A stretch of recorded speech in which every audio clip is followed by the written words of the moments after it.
Setuju, Bu. Oh, setuju. Alasannya apa Pak kira-kira Pak? Kalau anak dihukum pasti nanti bisa jerat, Bu. Oh gitu. Oke. Ada yang lain setuju atau tidak setuju? Tidak ada? Ya. Saya juga setuju, Bu. Bahwa memang dalam kondisi tertentu memang anak perlu juga diberikan hukuman agar tidak mengulangi perbuatannya. Berarti menurut Bapak Ibu hukuman itu boleh, tapi melihat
materi yang selanjutnya, yaitu teori motivasi, hukuman, dan penghargaan serta restitusi. Teori motivasi perilaku manusia. Motivasi yang berasal dari eksternal atau dari luar. Yang pertama, untuk menghindari ketidaknyamanan atau hukuman. Apa yang akan terjadi apabila saya tidak melakukannya? Kemudian yang kedua, untuk mendapatkan imbalan dari orang lain atau institusi, apa yang akan saya dapatkan apabila saya melakukannya? Itu juga motivasi dari eksternal. Yang ketiga, untuk menghargai diri saya akan menjadi orang yang seperti apa bila saya melakukannya. Ya, jadi motivasi internal itu motivasi yang berasal dari dalam diri kita sendiri. Kemudian dihukum oleh penghargaan, bahwa penghargaan berlaku sama dengan hukuman.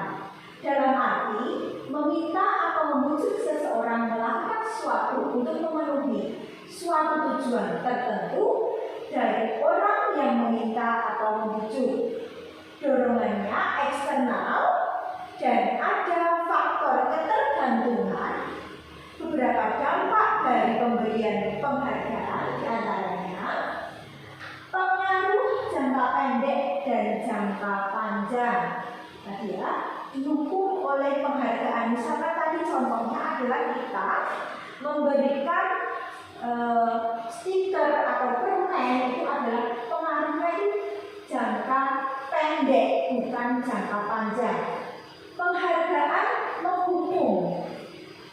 Kemudian penghargaan mengurangi ketepatan. Penghargaan tidak efektif karena kita terlalu sering tadi memberi reward, jadi secara tidak langsung nanti akan tidak efektif. Penghargaan merusak hubungan, ya, hubungan antara guru dan murid. Dihukum oleh penghargaan. Penghargaan juga bisa mengakibatkan menurunkan kualitas. Dan kualitas dari apa ya? Kualitas dari pembelajaran yang kita laksanakan. Kemudian penghargaan mematikan kreativitas. Ya, karena siswa inginnya itu tadi tujuannya hanya ingin mendapatkan penghargaan, ingin dipuji, ingin mendapatkan permen tadi, ingin mendapatkan stiker seperti itu. Penghargaan mengurangi motivasi intrinsik ya. Motivasi intrinsik dari dalam dirinya itu akan berkurang karena tadi iming-imingnya tadi ya, anak-anak lebih cenderung pengen mendapatkan penghargaannya tadi, bukan tujuan pembelajarannya. Jadi tujuan pembelajarannya nanti tidak akan efektif atau tidak akan maksimal pencapaiannya. Kemudian bentuk program kebajikan atau apresiasi. Dalam memberikan apresiasi atau pengakuan perlu diingat beberapa hal. Yang pertama, beri dukungan secara khusus. Berarti kalau kita memberikan dukungan kepada anak, berarti kita harus memberikan pendekatan khusus kepada anak tersebut ya. Kemudian beri pengakuan secara pribadi. Contohnya ya, kalau siswa tersebut bisa mengerjakan atau mau maju ke depan misalkan, berarti ya kita beri tepuk tangan seperti itu juga salah satu bentuk pengakuan secara pribadi, penghargaan kita ya.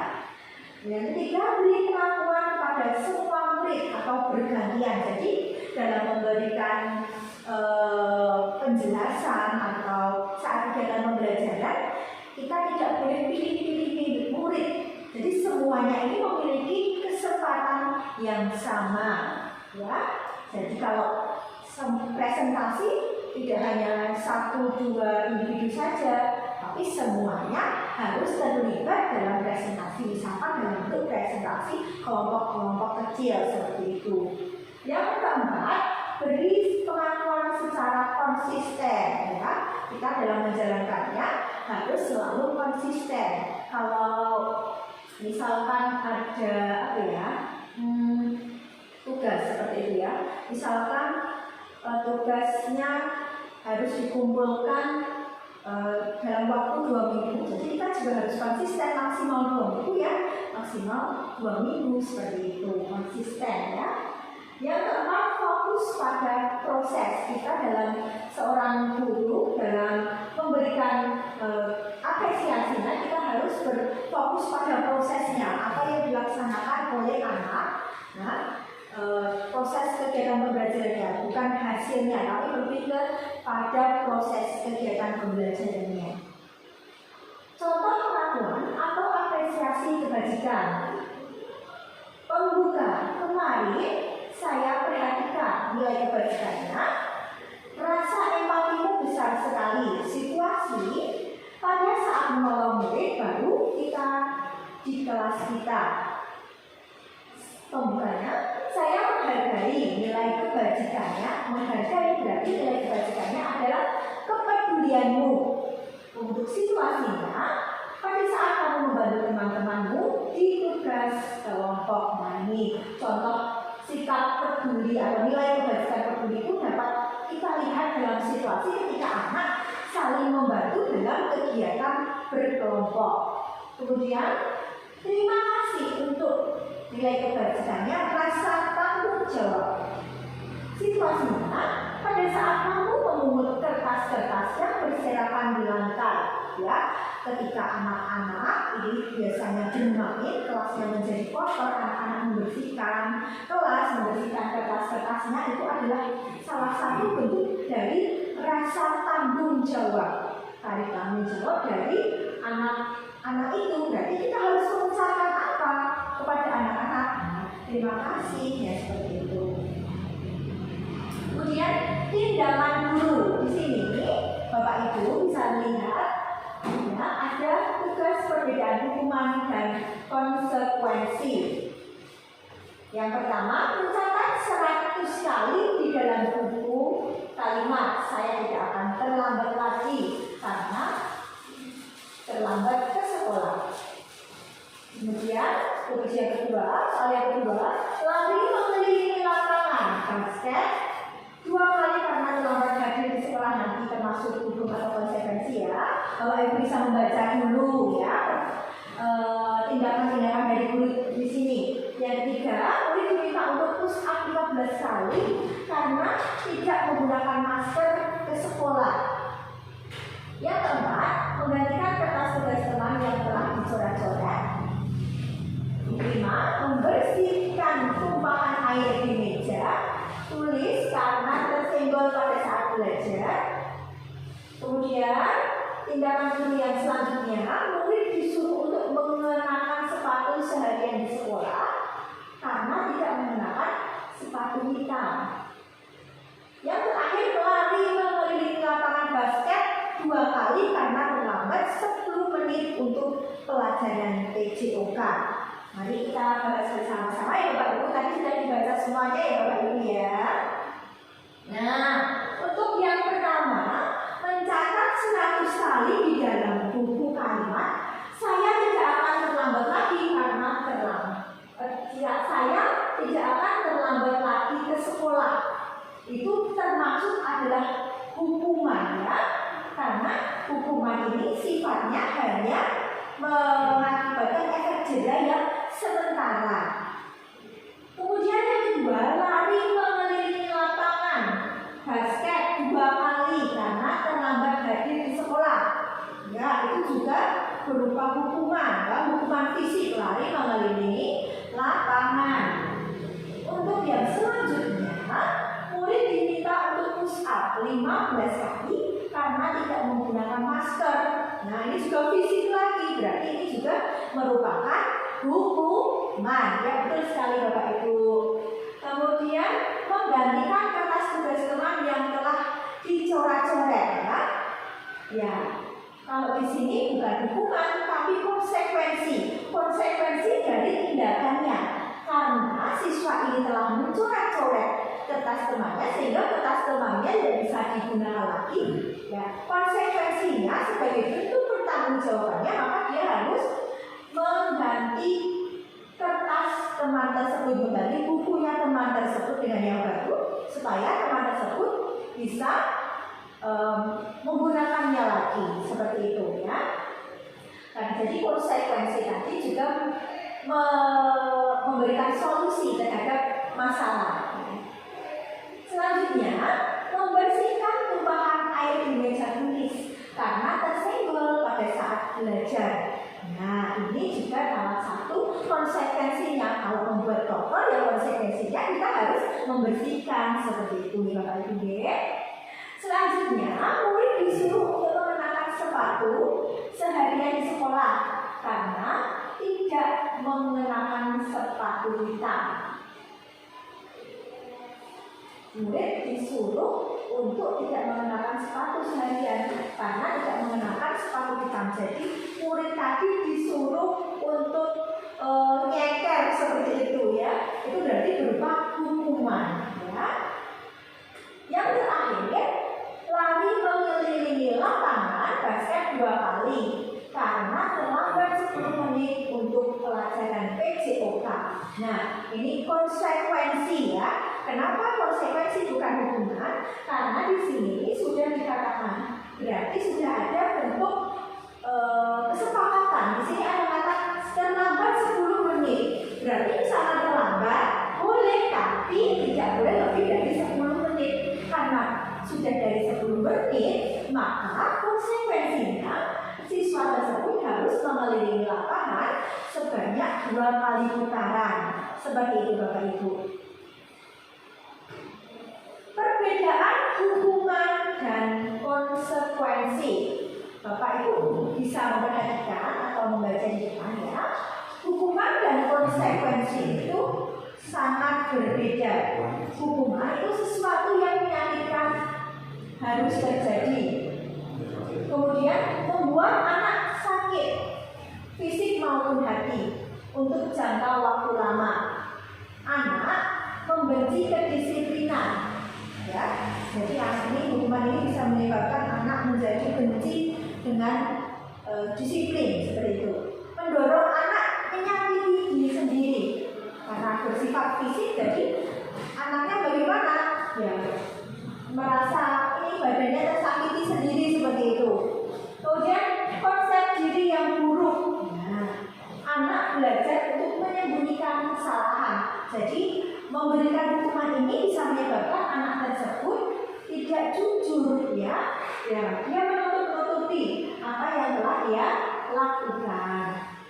Kemudian hukuman ini juga bisa menyebabkan menimbulkan rasa marah, rasa bersalah, dipermalukan, merasa tidak dihargai. Nah, kalau konsekuensi berbeda ya Bapak Ibu ya.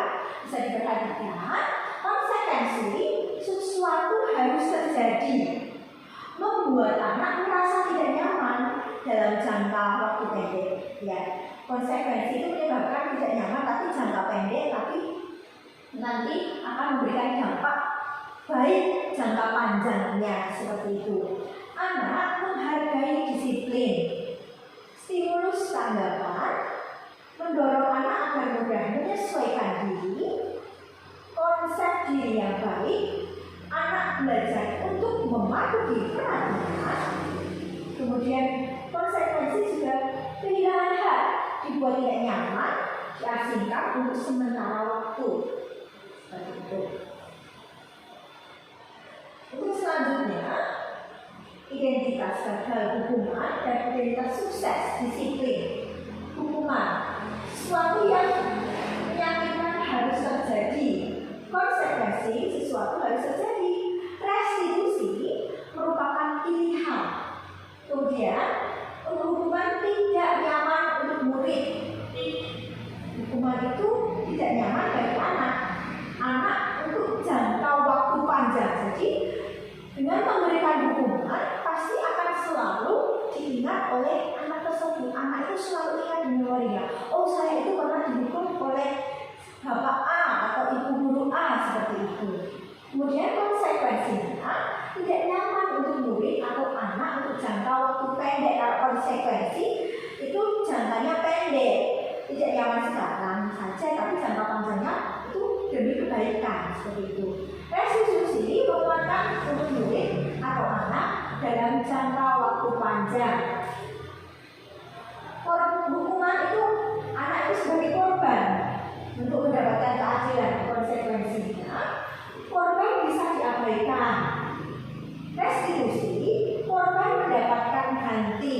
Ya, tadi contohnya ada anak yang mencoret-coret buku temannya sehingga temannya tidak bisa menulis, maka konsekuensi dari atau restitusinya yaitu ya anak harus mengganti buku dari temannya yang dicoret-coret tadi seperti itu. Kemudian hukuman, murid atau anak akan tersakiti. Kalau konsekuensi, murid atau anak dibuat tidak nyaman. Kemudian restitusi, murid atau anak mendapatkan penguatan. Kemudian hukuman, perilaku pasif atau agresif meningkat. Penguatan hanya bertahan dalam jangka waktu pendek. Kemudian restitusi, ini masalah terpecahkan, menyelesaikan masalah. Nah, kemudian hukuman, sistem tidak akan berjalan bila murid tidak takut. Memerlukan monitoring, konsekuensinya itu memerlukan monitoring dan supervisi terus-menerus dari guru. Kemudian restitusi, murid belajar bertanggung jawab untuk perilakunya. Berlaku hanya pada sebuah institusi, tidak berlanjut pada kehidupan nyata. Ya, hukuman hanya ada dalam institusi, tapi tidak di kehidupan keseharian seperti itu. Konsekuensinya membantu penerapan mengikuti peraturan dalam masyarakat. Restitusinya fokus pada pemecahan masalah dalam jangka waktu panjang. Hukuman peraturannya adalah titik-titik. Kamu harus, misalkan peraturannya adalah kamu tidak boleh datang terlambat, nanti kamu harus tetap tepat waktu. Itu contoh dari hukuman. Kemudian konsekuensinya, kalau konsekuensi pertanyaannya begini, apa peraturannya? Mampukah kamu melakukannya? Nah, kemudian kita juga mengucapkan terima kasih. Nah, untuk pertanyaan restitusi, apa yang kamu yakini? Apa yang bisa kamu lakukan untuk memperbaiki masalah ini? Kemudian murid atau anak membenci peraturan, itu contoh dari hukuman tadi ya. Anak-anak akan jadi membenci dengan peraturan ya, karena sering dihukum tadi. Kemudian konsekuensinya murid atau anak menghormati peraturan. Restitusinya ya, murid atau anak menghormati dirinya dan orang lain. Jadi kalau hukuman itu adalah bentuknya negatif atau terkesan lebih negatif, kalau konsekuensi itu netral, tidak ada keberpihakan. Kemudian kalau restitusi itu adalah berdampak positif karena memberikan solusi seperti itu dari pemecahan masalah yang telah dihadapi peserta didik. Kemudian apa itu restitusi? Restitusi adalah proses menciptakan kondisi bagi murid untuk memperbaiki masalah mereka sehingga mereka bisa kembali pada kelompok mereka dengan karakter yang lebih kuat.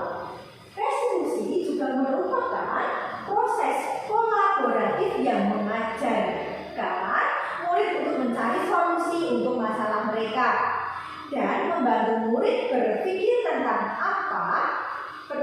orang seperti apa yang mereka ingin menjadi atau tujuan mulianya, dan bagaimana mereka harus memperlakukan orang lain. Itu adalah gambaran atau pengertian dari restitusi. Kemudian 9 ciri-ciri restitusi, Bapak Ibu.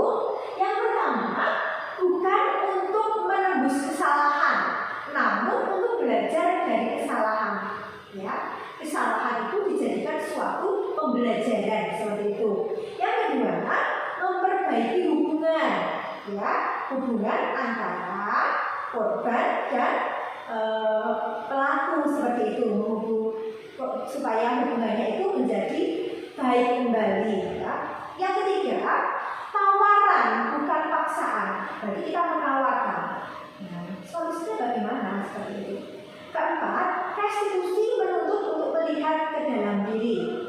Yang kelima, restitusi mencari kebutuhan dasar yang mendasari tindakan. Yang keenam, restitusi diri adalah cara yang paling baik. 7. Restitusi fokus pada karakter bukan tindakan. 8. Restitusi fokus pada solusi. 9.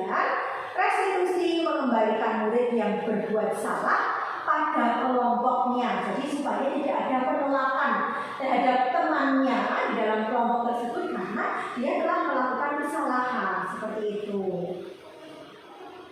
Nah, selanjutnya di sini kita akan belajar tentang keyakinan kelas.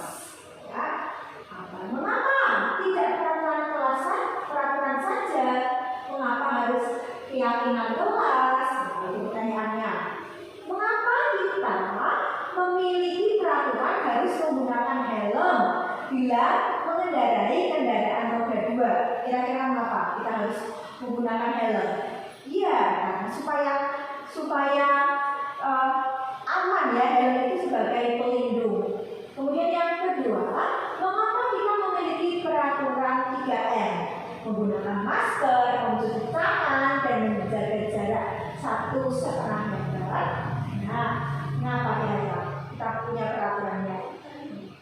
Kemudian yang ketiga, mengapa kita memiliki peraturan harus datang tepat waktu pada saat mengikuti pelatihan? Untuk mendukung motivasi intrinsik atau dari dalam diri kita, kembali ke nilai-nilai keyakinan yang sudah saya sampaikan di depan tadi ya, lebih menggerakkan seseorang.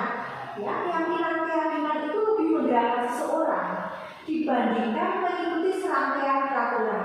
Jadi bagaimana cara kita menumbuhkan motivasi intrinsik dari dalam diri kita seperti itu.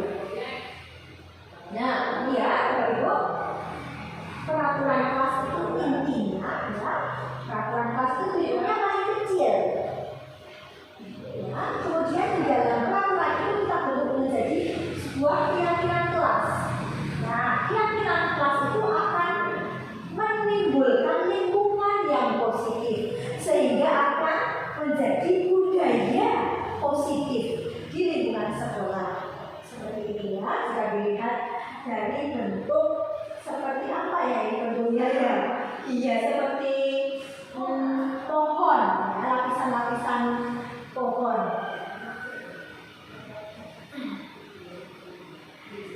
Yang mana yang merupakan keyakinan kelas? Mengapa? Untuk Bapak Ibu. Nah, yang sebelah kanan atau sebelah kiri kira-kira? Ya, kesepakatan kelas datang tepat waktu, mengucapkan salam. Datang tepat waktu, mengucapkan salam. Nah, itu juga berarti apa ini? Datang tepat waktu, mengucapkan salam, peraturan ya. Menjaga kebersihan sekolah, nah, peraturan. Berdoa dan sesudah dan sebelum kegiatan, aktif dalam pembelajaran, tertib. Nah, ini contoh dari nilainya. Kesepakatan kelasnya berarti di sini sudah ada kata guru dan murid, berarti di sini sudah ada kesepakatan antara guru dan murid bersama-sama membuat kesepakatan kelas. Kesepakatan kelas yang pertama, kami guru dan murid yang saling menyayangi. Yang kedua, kami murid yang semangat belajar. Yang ketiga, kami murid yang peduli dengan teman-teman. Berarti di sini sudah ada kesepakatan kelas. Selanjutnya Bapak Ibu bisa diperhatikan nanti. Nah, apakah ini ya? Kira-kira nanti peraturan ini masuk ke keyakinan kelas yang mana ya? Nilai-nilainya. Yang pertama, selalu kembalikan buku ke tempatnya. Bisa dilihat dulu Bapak Ibu semuanya. Yang kedua, dilarang mengganggu orang lain. Hadir di sekolah 15 menit sebelum pembelajaran dimulai. Dilarang melakukan kekerasan. Dilarang menggunakan narkoba, bergantian atau menunggu giliran, menggunakan masker, jangan berlari di kelas atau di koridornya. Nah, coba kita cek bersama-sama ya Bapak Ibu. Selalu kembalikan buku ke tempatnya. Berarti ini adalah bentuk keyakinan kelas, yaitu tanggung jawab.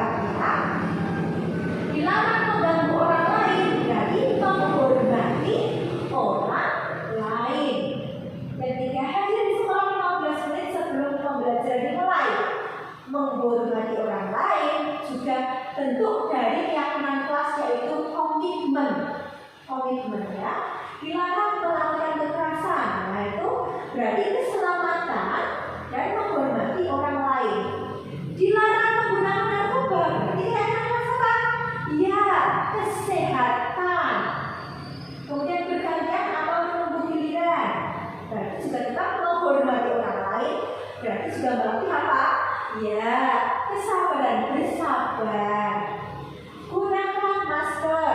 Berarti untuk apa kita menggunakan masker ini? Kesehatan dan keselamatan kita. Ya. Jangan berlari di kelas atau koridor. Keselamatan dan keamanan. Contoh pembuatan keyakinan kelas. Ya, selanjutnya Bapak Ibu, saya lanjutkan. Di sini saya akan memberikan contoh keyakinan kelas, cara membuat keyakinan di dalam kelas yang sudah saya laksanakan beberapa hari yang lalu.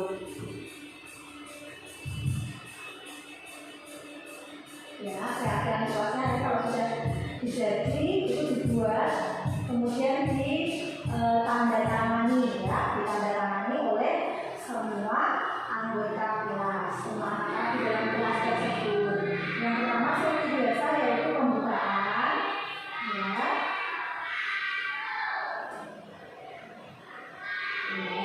menanyakan kabarnya seperti biasa, karena biasanya untuk membuat kesepakatan kelas ini dilaksanakan di awal tahun pelajaran. Saya besarkan volumenya ya.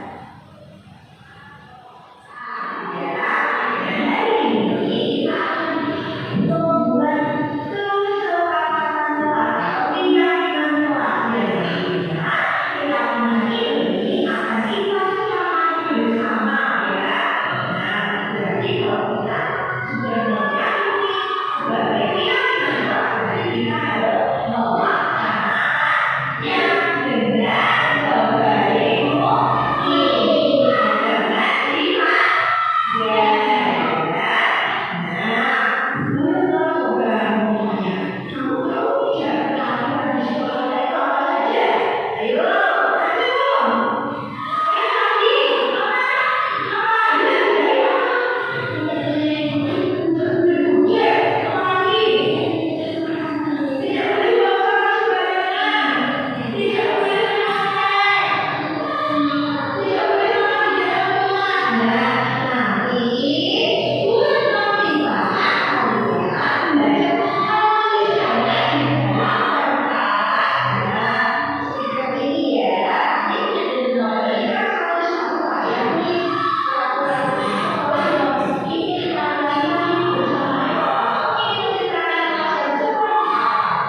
perlihatkan 3 gambaran anak-anak sangat senang sekali ya Bapak Ibu. Untuk selanjutnya yaitu kebutuhan dasar manusia dan dunia berkualitas. Kebutuhan dasar manusia itu ada 5. Yang pertama adalah kebutuhan bertahan hidup, berarti berkaitan dengan kebutuhan pokok, makan, minum, tempat tinggal. Kemudian yang kedua kasih sayang dan rasa diterima. Yang ketiga penguasaan. Keempat kebebasan. Dan kelima kesenangan. Kemudian ini Bapak Ibu mari kita bersama-sama belajar tentang 5 posisi kontrol. 5 posisi kontrol ada penghukum, pembuat orang merasa bersalah, teman, pemantau, dan manajer. Penghukum lebih menghadik, menunjuk, menyakiti, menyindir. Ya. Kemudian kalau kamu tidak melakukan, awas ya, misalnya perkataannya seperti itu. Hasilnya tadi akan memberontak, menyalahkan orang lain, anak akan berbohong. Kemudian kaitannya dengan dunia berkualitas, murid meletakkan guru di luar dunia berkualitas. Kemudian contoh perkataan murid, biarkan saja, nanti juga marah-marah lagi. Dampaknya murid akan mengulangi kesalahan yang sama. Kemudian untuk membuat orang merasa bersalah, guru berceramah dan mengatakan seharusnya, itu kecewa. Kemudian guru berkata, kamu seharusnya, kamu sudah tahu itu lelah sekali mengatakannya, itu stres. Bagaimana caranya supaya anak tersebut merasa bersalah? Hasilnya menyembunyikan atau menyangka atau berbohong. Kaitannya dengan dunia berkualitas, murid meletakkan guru di dalam dunia berkualitas. Murid berkata, maafkan saya Bu, maafkan saya Bapak, misalkan seperti itu karena dia sudah merasa bersalah. Dampaknya merasa rendah diri. Kemudian kalau kita memposisikan sebagai teman, membuat alasan-alasan untuk muridnya. Ayolah lakukan demi ibu. Masa kamu tidak mau? Ingat tidak, ibu pernah membantumu. Hasilnya apa? Nanti hasilnya adalah ketergantungan. Kaitannya dengan dunia berkualitas, murid meletakkan guru sebagai orang yang sangat penting di dunia berkualitas. Saya pikir Bapak Ibu teman saya, ternyata begitu. Yang dampaknya lemah, tidak mandiri atau tergantung. Kemudian pemantau, menghitung dan mengukur. Apa peraturannya? Menyesuaikan diri bila diawasi. Murid meletakkan peraturan dan hukum di dunia berkualitas. Berapa banyak bintang yang saya harus peroleh, berapa halaman yang harus saya tulis. Dampaknya menitik beratkan pada sanksi atau hadiah untuk dirinya.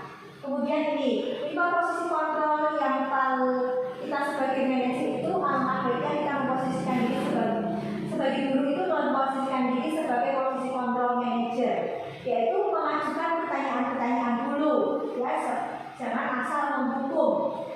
Apa yang kita yakini, apa yang bisa kau kerjakan untuk memperbaiki masalah ini. Kemudian menguatkan pribadi, murid meletakkan dirinya sebagai individu yang positif dalam dunia berkualitas.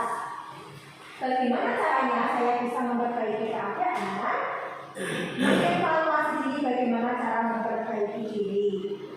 Nah ini ya, contohnya pernyataan siapa yang mengatakan, saya kecewa sekali denganmu. Itu berarti membuat orang merasa bersalah. Kamu tidak pernah melakukannya, berarti posisinya sebagai penghukum. Ayolah lakukan demi ibu, berarti itu memposisikan diri sebagai teman. Apakah kamu mau mendapatkan segar di hari ini? Dan itu memposisikan diri sebagai pemantau. Bagaimana kamu bisa menyelesaikan masalah ini? Itu manajer, kamu selalu yang paling terakhir. Nah, menghadik ya, berarti menghukum. Nah ini bergerak antara peraturan, pemantau, konsekuensi atau hadiah. Ya, bergeraknya dengan nilai manajer dan memperbaikinya. Nah ini segitiga restitusi. Nah, ada menanyakan pihak. Segitiga restitusi itu ada yang pertama menanyakan menstabilkan identitas. Yang ketiga, validasi data. Menanyakan keyakinan itu nilai-nilai apa yang kita sepakati. Kamu ingin menjadi orang yang seperti apa? Menstabilkan identitas, yang orang pasti pernah melakukan kesalahan. Nah, kamu bukan satu-satunya yang pernah melakukan validasi kebutuhannya. Kamu tentu punya alasan mengapa melakukan ini. Adakah cara yang lebih efektif untuk mendapatkan apa yang kamu butuhkan? Nah, inilah contoh menstabilkan identitas. Guru berkata, berbuat salah itu hal yang manusiawi. Tidak ada manusia yang sempurna. Bapak Ibu juga buat salah. Kita pasti bisa menyelesaikannya permasalahan ini. Bapak Ibu tidak tertarik untuk mencari tahu siapa yang benar, siapa yang salah. Bapak Ibu lebih tertarik untuk menyelesaikan masalah. Kalau kamu menyalahkan dirimu sendiri terus-menerus, apa kamu bersikap baik pada dirimu sendiri? Validasi kebutuhan. Guru berkata, kamu bisa saja akan melakukan hal yang lebih buruk, tapi kamu tidak melakukannya kan? Kamu pasti punya alasan mengapa melakukannya. Apa yang terlibat dari kamu? Kamu boleh tetap berusaha menjaga sikap itu, tapi tetaplah tabahkan sikap yang lain yang baru.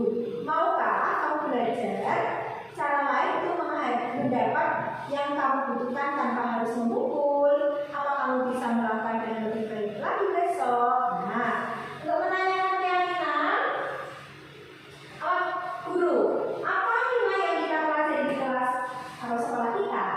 Nilai-nilai universal apa yang telah kita sepakati? Kelas yang ideal itu seperti apa? Kamu ingin jadi orang seperti apa, Kak? Apa yang kamu rasakan ketika kamu melakukan itu? Kamu menjadi orang yang seperti apa? Ya. Kemudian juga bisa melakukan interview. Nah, ini contoh dari kasus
bersenang bersama-sama.